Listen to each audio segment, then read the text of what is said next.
Esta es una opinión. ¿Cuál es la tuya? Descubre el nuevo Volvo C30. Un Volvo for Life. Una persona tímida y nunca me gustaba ser el centro de atención. Pero ahora me encanta ir en mi Volvo C30 y ver que todo el mundo se me queda mirando. Yo no sé si será por su cartera de cristal, por su diseño rompedor o por... ¿Cuál es la tuya? Descubre el nuevo Volvo C30. Un Volvo for Life.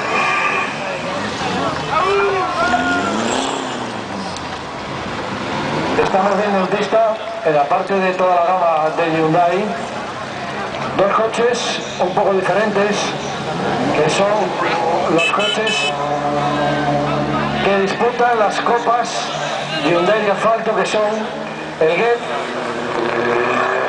y el Coupé.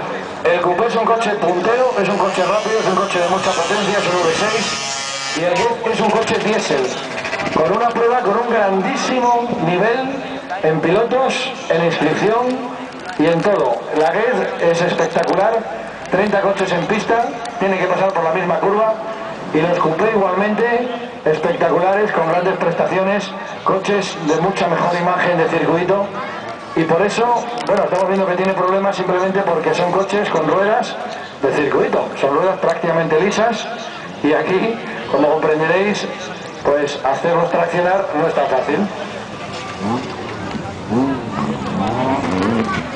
Hyundai demuestra su fiabilidad con la alta calidad de fabricación de sus automóviles y les da 5 años de garantía.